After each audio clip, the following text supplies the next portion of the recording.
Oh, life's about to get good. Dan Radio Style. That's Shania Twain. I don't know. Someone requested the song. It's actually pretty cool, kind of groovy. Very almost fairy tale-ish. You just having fun, walking along, ding, ding, ding, ding, ding, ding. You know. Anyway, good song. I said Dan Radio Style. If not, hey, guess what? You're on Dan Radio Style. If you didn't know you were watching my channel, FY Izzle. All right. So, we're talking about real-world limitations. This hopefully will be a quick one. Every time I say that, it's almost like we'll see if we can pull it off.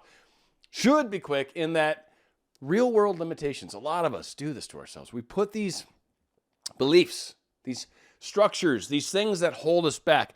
One real common one, and this is to no disrespect to anybody out there, but it is a smaller percentage of the audience in the big picture, but definitely a question I get a lot of from that group, from that country. It seems predominantly, or at least the places that do this. Arranged marriage. And there seems to be this kind of concept. And I'm sorry, I come from a country where we don't do that. So I don't get it. I don't understand. It's such a strange kind of way to do relationships. I had someone sort of explain it to me, and I was like, oh, okay, I get why it happens now. It's kind of cool. It's very interesting. But nonetheless, so you've got these beliefs that are in place. Like if you're not by 30 or whatever the age is, it's like your mom's going to hook you up with someone else. And that's it. You're done. That's done. You're off the market. And these people are like, well, how can I get this person back? I'm like, wow, you have to break cultural views. And I've heard that's done, but it's rare. And it seems more when you start to get out of the country, like people that have come from that country and then, emigrated, I think is the right term, or immigrated here. I'm sorry. They emigrated from there to here. And, in that they start to break some of those traditions. And that's, I don't know. That's what I understand of it. So hopefully no disrespect to anybody, but that is one of those things. It's like when you have a strong belief that is limiting forward movement, what do you do with that? Or can you do something with that? Again, it's understanding what that belief represents. It's not, can we fix all beliefs? Hopefully, maybe. I don't know. Because it depends on what yours is. But a lot of us will have beliefs like, I believe people that are rich are inherently evil or are inherently jerks or always trying to take advantage of people. That level of belief, if you're trying to manifest money, will shoot you in the foot. A good example of one I had to work through in relationships. If I can't trust women, because I've had my problems in the past where I've been hurt, right? So yeah, all people, we put up our defenses, like we get worried, and you have to work through these things. You have to let go of these things. You have to, right? Like not all women are bad, right? And it's not. I believe that wholeheartedly. But I went through a period after where it was just like, I don't trust anybody I get close to. And that, again, that was what I was pushing out at that time. That's what I was vibrating at that time. That was my energy at that time, was women aren't trustworthy. So the women I would attract were not trustworthy. And it reinforced that belief. Doesn't mean it's right? And this is a great example of what that belief does, because a lot of you women out there, and I know this for a fact, and it's because it's part of my audience and who I am now, certainly, but the energy we're all vibrating, you ladies don't fall into that category, obviously. There's some men out there too, by the way, but you guys have been here. You're similar vibes. We're in the same place. You've learned probably the same lessons. But me attracting women that aren't trustworthy was what I was vibrating, was my belief. All women are like that. So thusly, every woman I had to get with had to fit that mold. Had to. Otherwise, it's not allowed in my spectrum. It's like I can't see it.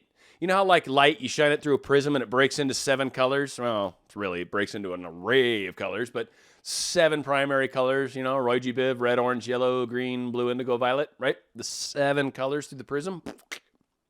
White light is still white light, but you break it apart and all that stuff is in there. And that is kind of what the beliefs are, right? We're taking the reality of things and we're sort of breaking off into pieces and deciding, I don't know where I was hoping to go someplace with that, but we place a lot of these limitations on ourselves. And sometimes if you're kind of early on in this process, you might call these things like miracles, right?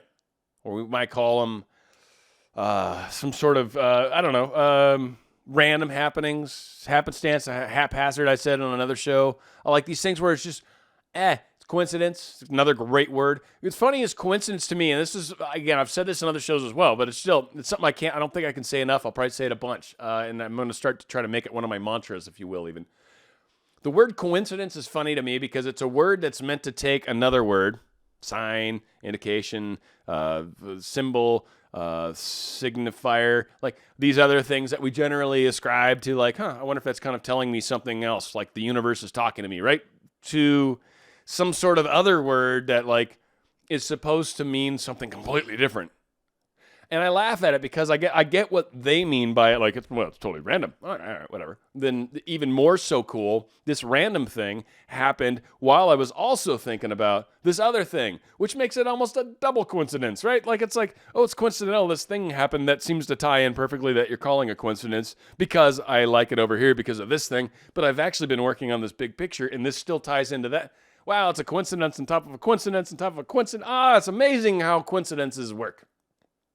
It sounds like you're just calling this sign, symbol, indicator, whatever the heck, another thing. So, and a mantra, that long of one, I need to find a way to, 6-word that, don't I? Anyway, so looking at things as random, looking at things as, oh my God, I have no control over the limitations I have in my life, the things that are happening to me. Because so many of us believe this relationship can't happen because of they're married and our culture doesn't believe it. Like, you're asking me to change your culture. Like, I can't, but you can. You can create scenarios where maybe he's like, no, Mom, I'm not doing it.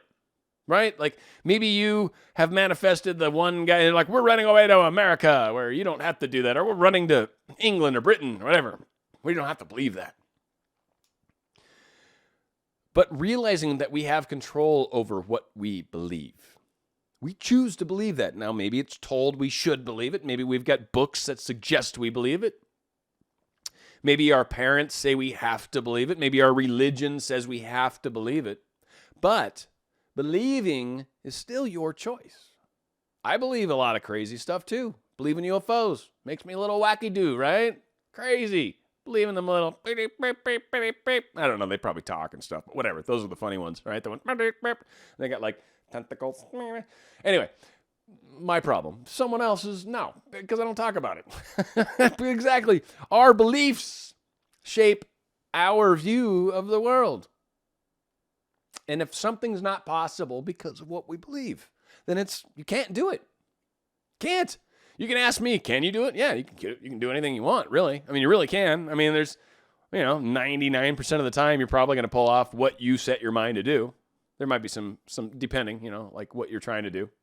Want to create a weapon to destroy all of mankind? You might not succeed. I don't know. There's a lot of people that have say in that matter. Just saying. So it depends what you're trying to do. But most of the time, you're going to pull it off. There's going to be significant times, not significant times, but times where you can't.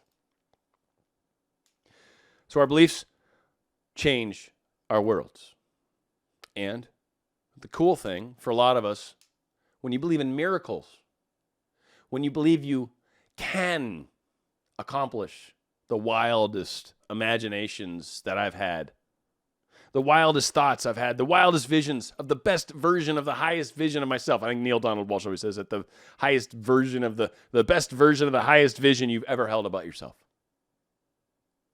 When I accomplish that, when I start striving towards that, when I believe that doors can open. I've said this to a lot of people, and I guess it doesn't get quite the that I hope it will. And maybe it still won't here. Maybe I still need to work on marketing this one. But all it takes is to meet one person. One person that can open that door. That might be a lot of different people, by the way. Could be a dozen people. You just need to meet one of them. Maybe one of them's somewhere near you, and you could potentially bump into him. That's your miracle. I just got to meet this one person this one day at the right time, and I'll feel it. I'll know it's right. It'll be inspired action. And you have faith that happens, by the way. And the inspired action stuff happens all the freaking time. Like I've said before, I've started talking about voiceover with people and just been like, why? And we were laughing even. One of the guys I work with, he's actually probably one of my closest clients, if you will. We work very closely. I even like kind of coach him a little bit, right? It's the same thing. We're like, let's make business together. Let's do this law of attraction. Like he's kind of into this stuff too. It's just amazing how all of the beliefs, all the things that we allow, miracles or beliefs as well. Like you can believe in positive things. You can believe in negative things. You can believe I can't do that. You can believe I can do that. What you believe shapes what you manifest. It trumps everything. It's kind of a good way to look at it. Maybe, I guess. Try to use terms for anyone that's in the Western world that uses internet. Obviously, if you're watching any sort of YouTube, right? You have your computer. That's going to be your thoughts, words, and deeds, right? That's going to be your manifesting, your imaginal work, your living in the end, all that stuff, right? Your computer is connected to the internet or your modem, essentially, right? The thing you've got it plugged into. You've got it plugged into something, a router, a modem, some way, a satellite dish, whatever. It's getting internet somehow. That is your belief. So you can type and do all you want on the computer, and you can try to get out to the real world with it to manifest it. But if you don't believe it, it's not getting out of your router. It's not getting out of your modem. It's not getting out. Not going to do it. If you believe it, it's like it opens up the software to the world. Does that kind of help a little bit, right? I can think whatever I want over here, but I don't believe it's possible over there. It ain't going to happen. I can think crazy stuff here and make it, I believe it over there. Oh boy, let me tell you what. You'll be surprised some of the weird stuff that will start to show up in your world. And it literally can be like within a day of changing your beliefs of going, no, that just is silly. You know what? That doesn't make sense. That doesn't make sense. I believe all the other things, all the other tenets, sure. That one really doesn't make sense. I'm not going with that one. I don't know. It feels man-made. Whatever. Whatever. Rationalize it however.